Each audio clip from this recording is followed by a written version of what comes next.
This episode of the Stickers and Scuffs podcast has been brought to you by RemaxJack. Jack provides a friendly, customer-driven service in search for homes and provides excellent details on the market, values, and trends in buying and selling. Jack has been able to work with Cam on his search and always makes himself available when he has a question. RemaxJack will help you if you're looking to buy or sell a home within the GTA. He's who Cam K trusts to find his next home, and he should be yours too. Remember, call RemaxJack and start to pack. For more information, go to RemaxJack.ca. Ready to revamp your race team's look? Look no further than Epic Racewear. They're not just any ordinary merchandise supplier. They're the pit crew you need to take your team to the next level. Hats, pit shirts, tents, race suits, flags, gloves, marketing materials, bags, you name it, they have it. Dan Bailey and his talented crew at Epic Racewear will work tirelessly to provide you with an eye-catching design that will make your team stand out from the competition. Let's not forget about their unmatched creativity when it comes to making you look fresh and cool while promoting your partners. Epic Racewear is the real deal. Don't wait a second longer. Head over to epicracewear.ca today and start turning heads with your new and improved look. Trust us, you won't regret it.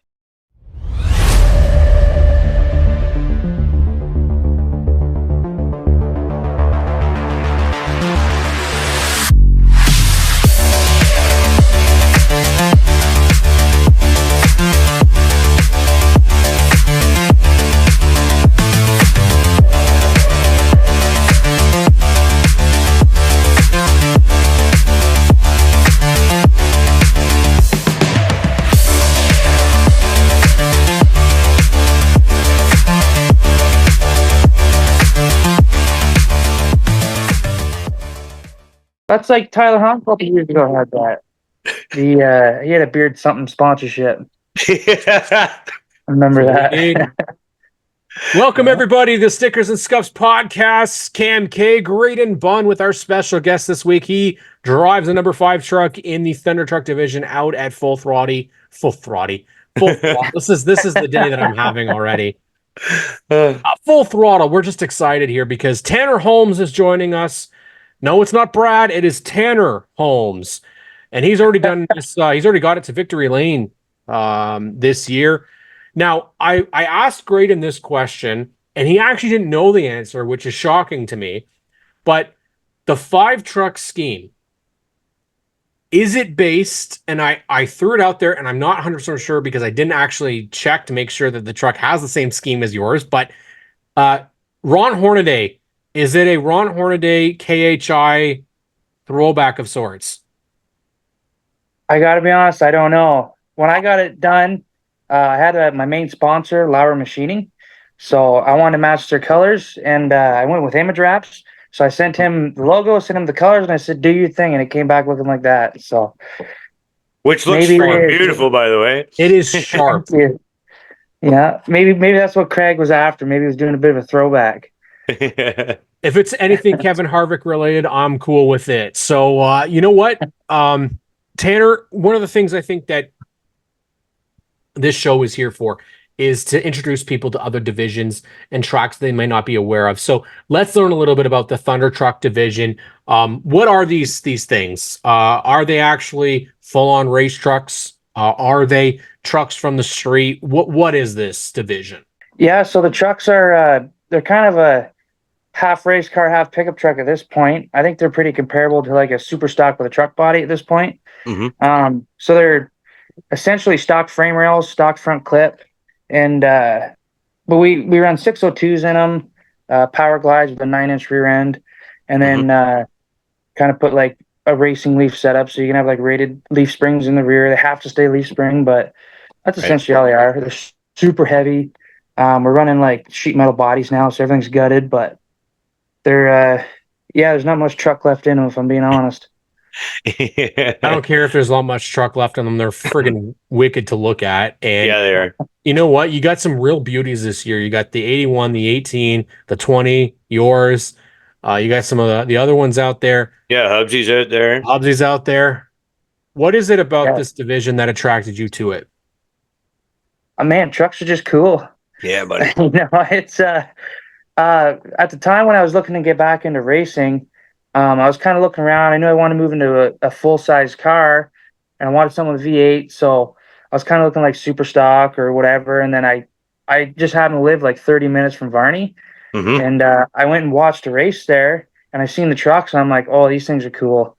They're cool. And then I seen Jason Vale in the 18. He was out there dominating, and somebody had to go give him a challenge. I That's for figured, sure. why not? And then one popped up for a good deal, and that was pretty much that.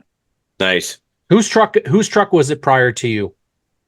You know what, man? 45 different people have owned it from the sounds of it, but I can't even keep Wow. track of it. It was at Delaware at one point, raced in the Delaware series. And then it passed through a bunch of hands, was a bunch of different people's at Varney, and then I bought it off Paul Trepanier. Okay. All right. Okay. That's a good piece then. Ran out of I mean, that's first off, this one thing that I'm sad about is that we don't we weren't watching the Ontario racing when there was the truck division out at Delaware Speedway, but they used to have a stacked division full of trucks. So there's a lot out there. And we know Peterborough, they have a truck division, but it's a little different than I believe what you guys run, right? They're not the same. Yeah, to my knowledge, they run V6s. Mhm. Okay. So other than that, I don't know much else. I know they're V6s, so it'd probably be hard to make them mesh. But Yeah, definitely. I don't know. I'd love to get together with them and see if we can make something happen. If you could handicap us, or who knows, they might even be faster than us. I don't know. We're pretty heavy, so. But ACC right there. I think that's a perfect time to have it. Renegade and Thunder Truck battle. Yeah. I would love that, man. I always said to equalize, like if we were too fast or vice versa, it'd be cool to start the fast guy's tail end of the lead lap. So Mhm. drop the green, we got to go around the lap and pass you again. I think it'd make for a different show. It'd be weird, but maybe it'd be fun. Yeah. What the hell? Try anything, right? Right? Anything to get more trucks together, Yeah. Yeah, for sure. As you said, trucks are cool. And you were just talking about we've had brother Brad on here before. The Holmes boys are no strangers to racing. You talked a little bit about how you wanted to move up to a full-size vehicle. So talk about your path to through the racing ranks, bud. Yeah, so honestly, I don't have much racing experience, but I did a lot. So I did a year of outlaw midgets. At the time, Yep. they're called hurricane midgets. Yep. I did a year of that. I was a rookie. Didn't have the greatest time. I was probably too young for my own good. I think I was like 13 or some years old when I did Yeah. it. But and then we got away from it for a couple of years. Brad ended up getting back into racing with his Mhm. best friend James, Right. and I ended up crewing for a couple of years with him. Right. And man, I had a lot of fun. We were in a pro sprint, so I think that was when they were affiliated with Oscar. Right. But yeah, I was just running around crewing with him, and I had a ton of fun. Got to jump in for a couple races here and there, and then the itch won. I had to go buy my own. It gets that itch just keeps getting worse, eh? I mean, I'm getting that pressure where like something's like buy me, and I just can't do it just yet. But I mean, being able to drive stuff and even driving somebody's truck too, that was pretty cool. Pretty neat being able to do that. So um uh also there's something else that I just wanted to touch on just quickly that we talked about kind of through messaging. You kind of were part of this Blackmagic Resurrection, the OSS car. You had your hands on that Beauty 3 car to get it ready for Peterborough this weekend. So just and in the spirit of Full Throttle Motor Speedway and what the Toltons mean to that track too, just talk about working on the car and being a part of that effort just a little bit. Yeah, so well, I went testing last Friday. I went testing in the truck, and Tim come up to me and he said, "Hey, what do you think if you give me a hand putting the car together for Peterborough?" I'm like, "Well, sure, yeah, I'll help you out." He goes, "Okay, so we got to have it ready by Saturday." Oh, what are we doing? He goes, "Well, there's no drivetrain in it. It needs a new body. There's no fuel cell in it. And we got to make the fuel cell mount." And I was like, "Oh gosh, that's gonna be a tough deal." But we ended up, man, it was a lot of late nights. I think we were, Monday through Saturday, we were working on it till 2, 3 in the morning every night. So there wasn't much sleep had, but Tim is a great guy. Especially before I spent this week with him, he was a buddy, and I thought he was a good dude. And after spending that much time with him, he's a really good guy, and I would consider him a friend now. Like he's a good guy, very knowledgeable, and Yeah. he's just awesome to be around. Very generous too. But yeah, I can't thank him enough for just bringing me in and letting me be involved. And I think he might give me an opportunity to run that car at Sauble this year. That's pretty So, friggin' sweet. I mean, yeah. oh man, the guy is just, that's part of his legacy. I feel like in racing is just not only what he means to Varney and Full Throttle Motor Speedway, but just he and Donna and David too, for that matter. He extended the courtesy to me. It didn't all pan out, but for the Toltons just have that itch to help everyone else get that itch too, and pay it forward and get people in the seat, and it's just so kind of them to do that. Yeah, you can really tell when you're talking with Tim that the opportunities that he gives people aren't often given out. Mm-hmm. And you can tell that he's experienced it on his own and how much joy brought him. So you can tell he just wants to spread that out with everybody else. I Absolutely. seriously think he gets joy out of putting people in his cars and seeing them have fun. So I feel like you're right.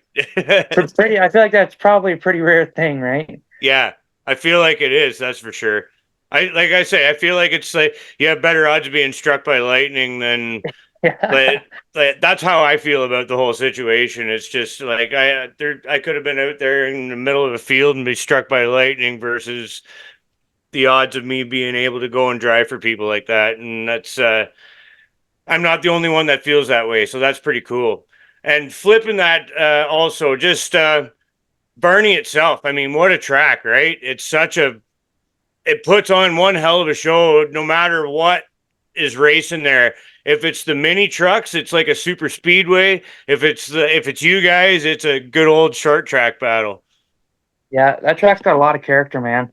Yeah, I mean, I've been going to that track for a long time, ever since I was a kid, as long yeah, as I can remember, but it's its own animal. There's not many tracks like it. It's a different attitude that track's got and different way that you'd race on it. It's definitely can be aggressive and but it's a lot of fun. A it lot of fun. teaches you to drive. That's like you have to be comfortable with being almost claustrophobic in a sense because you're never not in traffic, right? Yeah. Yeah, And just the absolutely. confines of the wall, like the place is pretty.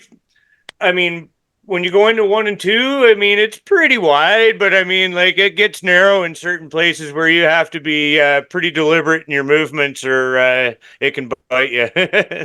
Oh yeah, it's definitely a weird track. Like even trying to find places to pass, like it's bottom dominant.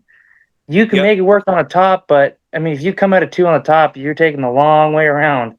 You know, to Yeah. have that big dog leg, it's a lot longer. It's hard to make something up there. Yeah. But I don't know. I'm still trying to figure it yeah, out. yeah, it's definitely a weird track. 1 and 2 are completely different Oh, than man. Like, 3 and 4. yeah. So Unbelievable. speaking to that, you took the truck out of Varney and you went to Sauble. I Now, did.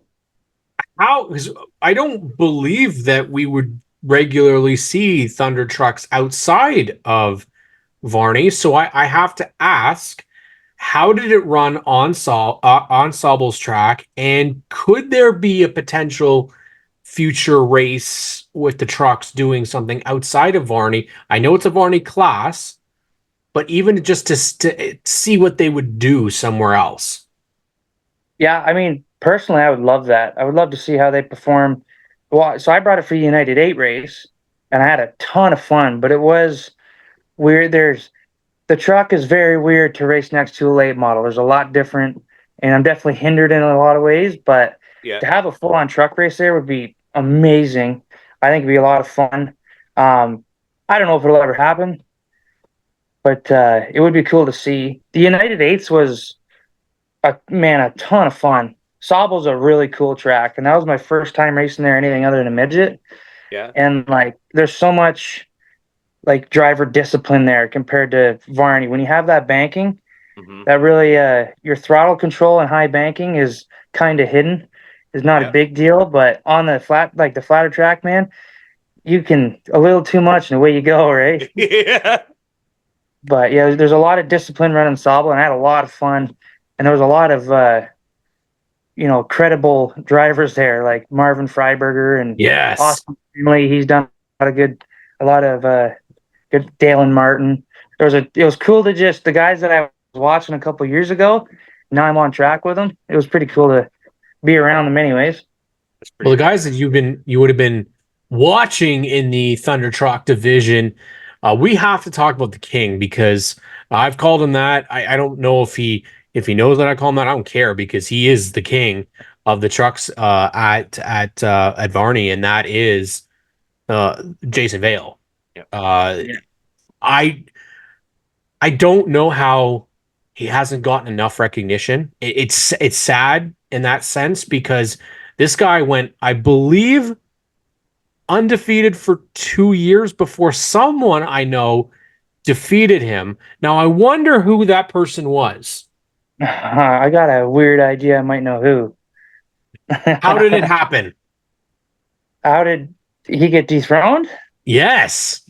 Man, I don't know. It was the first night. So we did. You don't know. You don't know. So we did a full rebuild on our truck over the winter, and we were late. We missed the first race, and like just a little touch on like how much of a good guy Jason Vale is. I wanted to stay in the points, and I was missing the first race, and he called me up and said, "Hey, I got a spare truck. Come run it." He's a really good guy, and regardless of, and a lot of people who win that much get to be, a little full of themselves. Jason's a great guy. Will do anything for anybody. Drink beer at the fire, but we missed the first race. I ran his truck. Second race, I brought up my truck, and it was out to lunch, man. Like we were bottoming out, and it didn't want to turn, and it was just a whole handful of a truck. And I we just had some good restarts, and we had enough pace that once I got out front, I could keep them behind me. And so we went out in the first feature. I think we started fifth. Ended up fighting our way up to the front, led most of the laps, and got the win. And then went out for the second feature and started pole and went green to green. Nice. So I worked. It was a good night. We have to try and do it again now. You came damn close this weekend, didn't you? Not bad at all. We had a good race this weekend. You've got yourself and Mason have been out there, and actually I think this has been the toughest season for Jason that he's had in the last couple of years. Yeah, you got both of you guys going out there and getting feature wins from it. And one of the things that we talked to, I was talking to Mason and trying to get him to come to OSS, and he wasn't sure what his plans were going to be. And the fact, I think, that he went back to this division and went back to Varney, and it's worked, I think, and that's the key thing. One thing I'd add about Jason as well is that what I think is really nice is that even though he's the guy that's been the dominant, you see that he is supportive of you guys coming out there and kicking his butt, because he goes out there and he flat out says, I got to work harder now to beat you guys. And I think he's absolutely loving the fact that you guys are giving him something that he has to work on. Yeah. Yeah. He said he wanted it. He wanted competition. So, this year everybody stepped up and everybody's bringing it to him. So I think he got what he asked for, and I think he's having a lot of fun. I know he's feeling it some days. It's a lot of work. It's a lot of work for all of us, but you can't beat the fun of battling out there on track. So I'm sure he's having a lot of fun next year. Yeah. Do you think that this division, like I said, I don't know how many trucks are out there, but do you feel that this division could benefit from a couple more trucks, or would it be a little bit maybe too tight on that track? I mean, we don't want to demolish vehicles, right? Like that's what we don't want to see that. But I think routinely you guys have anywhere between 6 to 10 trucks, depending on the week. I'd love a lot more trucks. Bring them on. Yeah. I know how much fun I get out of this series. I want everybody to experience it too. And especially like even I ran a couple races last year with Jay and the rest of the crew, but I've had way more fun this year because there's so many more competitive guys, and it's like the top 4 trucks are within. Well, last race the top 4 trucks all ran a 14.4 something. Like we're all within a couple thousandths of a second of each other. A couple hundreds of a second of each other. So the competition's there. It's super competitive, and I would love to see some more trucks out there. I think it's a great series, but I don't know. I don't know where the trucks are. I know there's a ton of them, but they're hiding. But I'd love to see some guys come out. I think we need that, Graydon. I know we've got a lot of vehicles that we've already added to the list that you need to buy and get you in. We already know that we're not going to tell Jess that you're going to get all those vehicles, but I think a truck definitely suits Graydon Bunn. I think. There's something women like about a pickup, man. And I think Paul probably has a couple trucks still hanging around, or he would know where some are. So, one of those things that we love is having people that come on this show that are so enthusiastic about their racing. And you had gotten out of it, you said, and then you came back. And it seems to be that that's the common theme with racers that leave, is that they get that quote itch. We literally heard it a couple weeks ago with Mike Herniak Sr. saying that he got the itch and he had to come back. And so for yourself, now that you are back, are you feeling fulfilled, or is there something that you still want to get out of it? Is it looking to advance? Is it looking to grow, compete for the championship? You said you missed a race already, so that might have hurt the chances for that. But what is the future plans for Tanner Holmes? Oh, that's hard to answer. I want all of it. We asked the loaded questions here, man. Yeah. What we do? Yeah, I want all of it. I don't know. I want to. Well, I guess step one is I want to win a few more races. I think I'm out of the points this year, which would have been cool to fight for championship, but fortunately, I think we missed that boat. Championship would be cool, and at some point, I'd like to move up.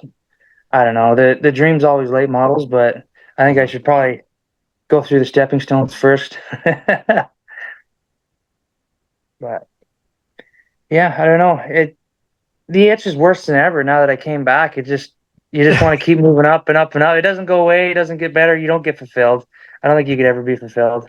Yeah, he always wants. Yeah, there's always something still out there on the track you got to go get, right? Yeah, it's those couple of hundreds that you say, and that, Barney is, for this year in particular, across the board, damn near in the classes, that the racing is so close.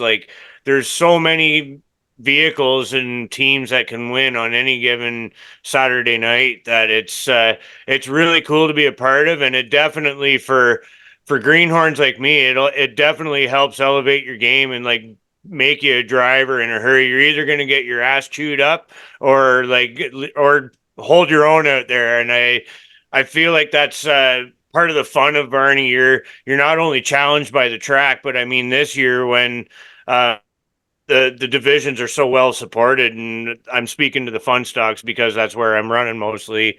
But I mean, it's a great place to go and develop your skills as a driver. That's for sure.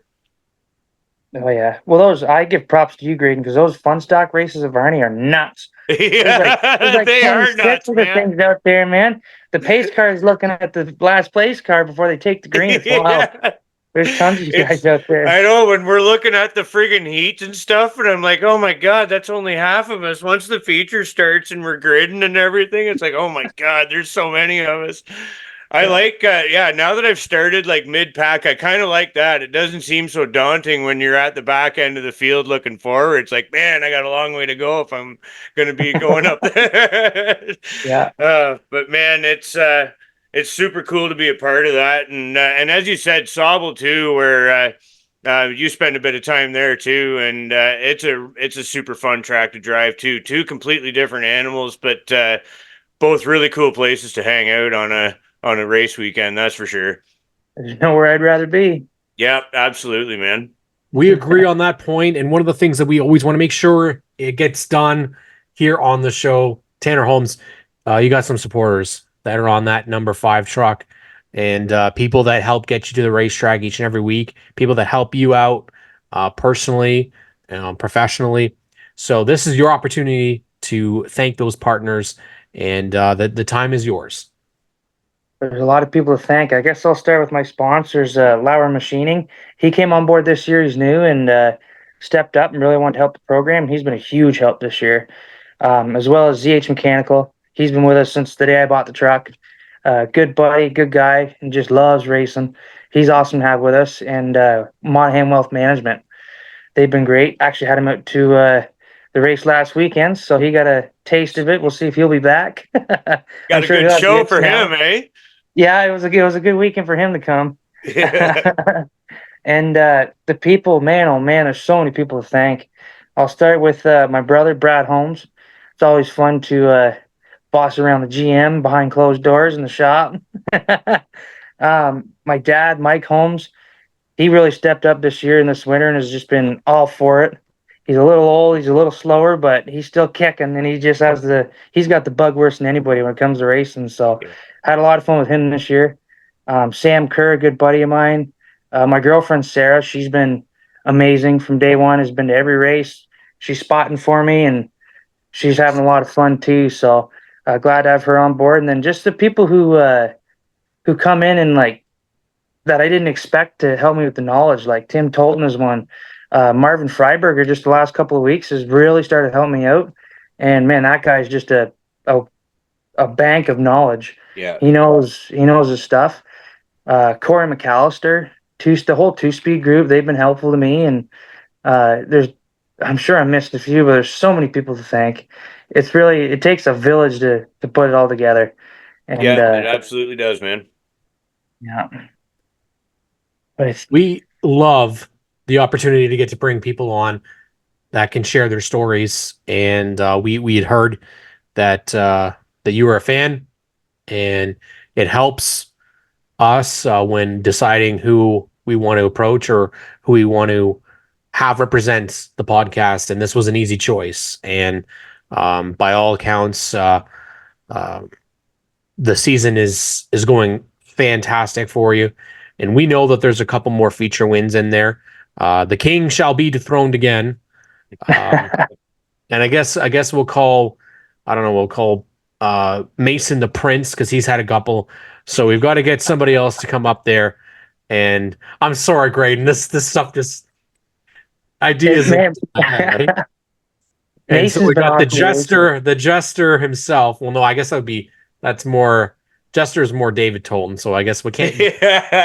That's going to be copyright infringement on him. So we don't want to do that. But we definitely have a lot of hope for the rest of the season for you, Tanner, and we're excited that you're repping the podcast on that beautiful truck. And I'm pretty certain if we look back, Ron Hornady had a 33 truck when they were unsponsored that had a very similar look to it. And as soon as I saw that truck, I'm like, it's beautiful. I don't want to see anything else on it. As much as you got partners on it, that's all that matters. But let's not go crazy with I like basic paint schemes, and Graydon knows that that's what I'm about. I don't like things that are too flashy and all over the place. And I can read the number 5 on it. And that's the most important thing, because I know that that's Tanner Holmes' truck.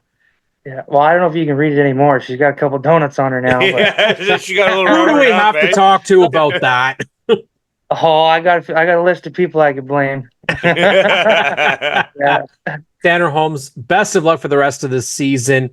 Thank you so much for being on the Stickers and Scuffs podcast. Thank you for having me.